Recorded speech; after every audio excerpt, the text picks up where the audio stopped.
खौफ दिल से हमारे निकल गया, जब से सुना है कब्र में सरकार आएंगे। और यकीनन आज का दिन हमारे लिए बहुत बड़ा इम्तिहान है। इश्तिहार में भी आप लोगों ने देखा होगा और हमारे पीछे बैनर भी लगा हुआ है, जिसमें वालिद मोहतरम हजरत अल्लामा अलहाज अब्दुल्ला आरिफ साहब सिद्दीकी रहमतुल्लाह अलैह 24 तारीख को घर आए थे, तो उन्होंने कहा, मुझसे खुद उन्होंने कहा कि मास्टर फखरे आलम साहब का फोन आया है और 9 फरवरी को वहाँ पे जलसा, और इंशाअल्लाह मदरसा चले गए और कि 8 फरवरी को आऊँगा और इसी बहाने जलसे में शिरकत हो जाएगी। लेकिन क्या खबर थी, इस कदर एक हादसा हो जाएगा। पूरी जिंदगी आपने खिदमत दीन खिदमत खल्क में सर्फ कर दी। मास्टर फखरे आलम साहब ने कहा कि आपको अपने वालिद की जगह पर बोलना है। हमने कहा मैं उनकी जगह कभी ले ही नहीं सकता हूँ।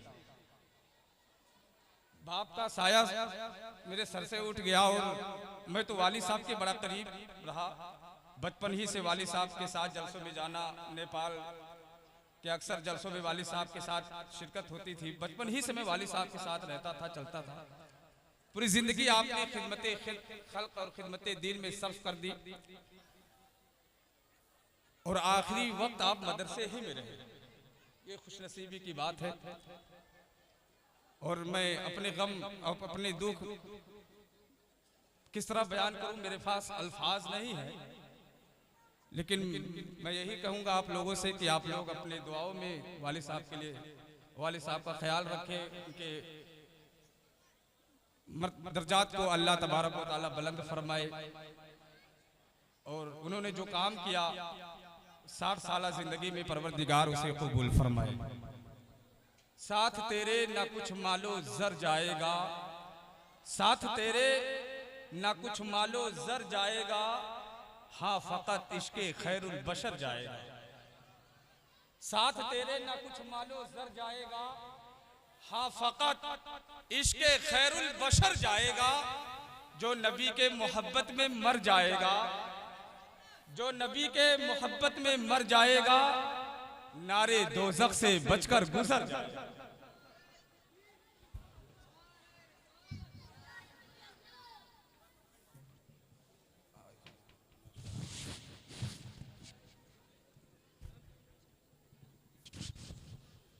खतीबे एशिया व यूरोप हजरत अल्लामा मुज़क्किर हुसैन साहब क़िबला मिसबाही तशरीफ रखते हैं। अभी इंशाअल्लाह ताला हुजूर वाला का खिताब होना है।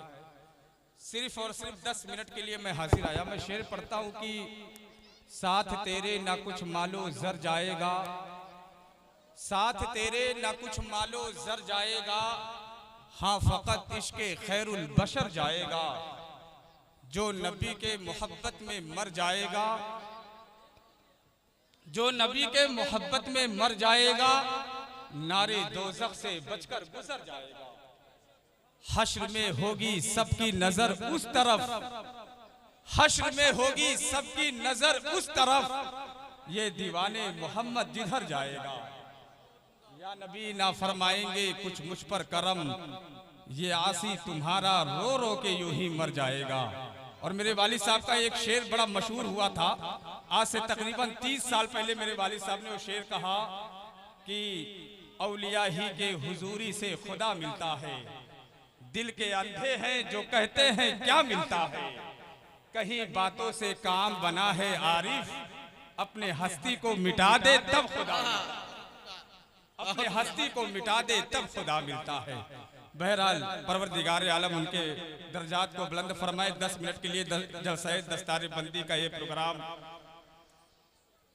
जिन बच्चों ने हिफ्ज़ कुरान मुकम्मल किया, आज उनके सरों पर दस्तार बंदी सजाया जाएगा। यकीनन अगर मुल्हिदाना ऐनके आंखों से उतार दिया जाए तो इन्हें सिर्फ दस्तार नहीं बल्कि आलमी अवार्ड मिलना चाहिए। कुरान याद करने वालों को आलमी अवार्ड मिलना चाहिए, क्योंकि इन्होंने वो काम अंजाम दिया जो काम हजरत आदम से लेकर के हजरत ईसा अलैहिस्सलाम के दौर तक किसी भी नबी के दौर के कोई उम्मती इस काम को अंजाम ना दे। कुरान ज़बानी याद करने वाले हजरत आदम अलैहिस्सलाम से लेकर हजरत ईसा तक जिन अंबियाए किराम को परवरदिगार आलम ने आसमानी किताबें अता फरमाई, सहायक, ये एजाज उन किताबों को ज़बानी याद करने का नबियों को था। नबी उन किताबों के हाफिज रहा करते थे, अंबिया हाफिज हुआ करते थे। लेकिन पहली बार इस उम्मत में मुस्तफा जाने रहमत के दामाने करम से निकले हुए छींटों की बुनियाद पर हम गुनहगारों को नसीब किया गया। मजहबी किताब को, आसमानी किताब को ज़बानी याद करने का एजाज नबियों को था।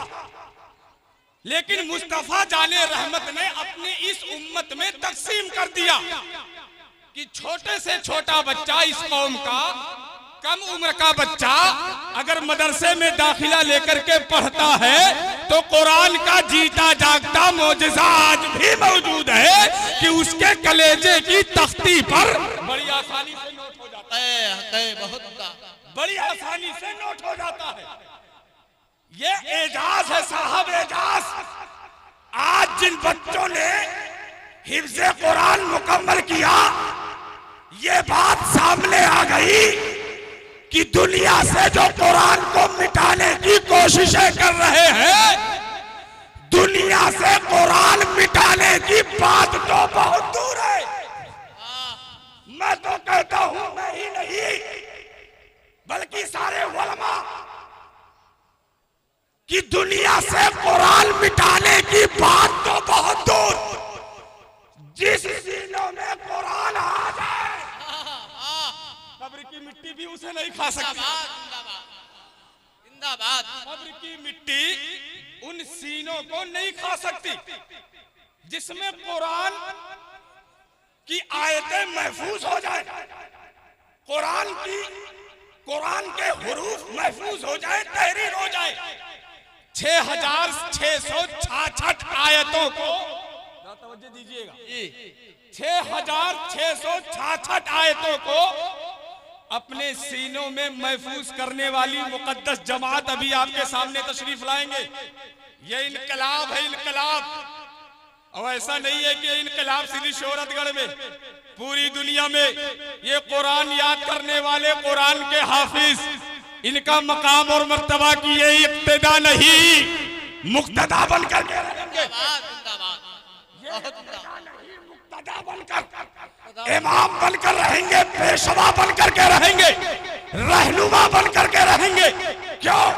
क्योंकि कुरान कल भी इमामत दे रहा था, आज भी इमामत दे रहा है और सुबह क़यामत तक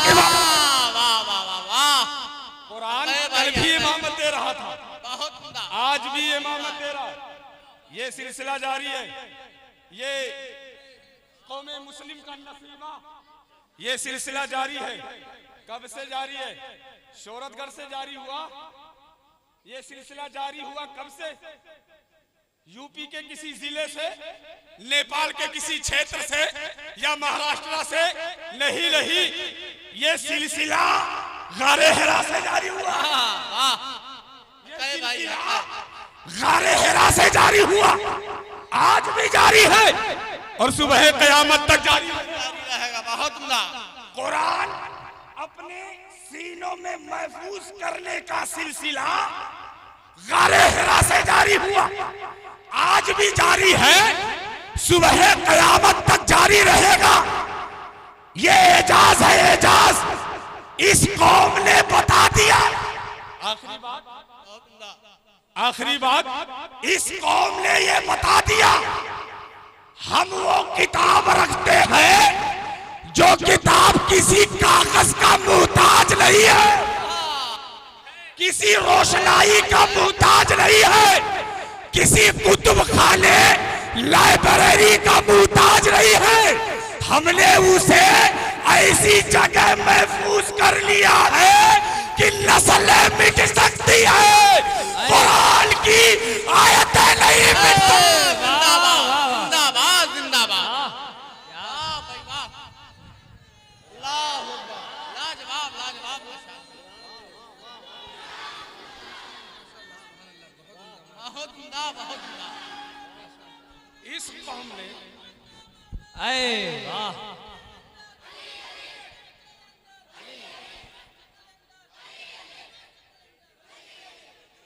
इस कौम के बच्चों ने कुरान को अपने सीने में महफूज करके बता दिया। ये चमत्ती चमत्ती के शोर में कोई कुरान की आयतों को बदलना चाह रहा है, कोई कुरान को मिटाना चाह रहा है। इन्हें मालूम नहीं कुरान कब तक मिटाओगे। कुरान बच्चों ने अपने सीनों में महफूज कर लिया है, नस्लें खत्म हो जाएंगी, कुरान की आयतें नहीं मिटेंगी। जिंदाबाद बहुत उम्दा बहुत उम्दा। फैजाने हक अरे मिट वाह नहीं भाई सकता, फैजाने हक मिट नहीं सकता, नबी का नाम मिट नहीं सकता। सारी दुनिया एक तरफ हो जाए, मेरा कुरान मिट नहीं सकता। कुरान का इल्म कल भी था, आज भी है और हमेशा रहेगा। परवरदिगार आलम की बारगाह में दुआ है, परवरदिगार आलम हम सब के इल्म अमल में खैर बरकत।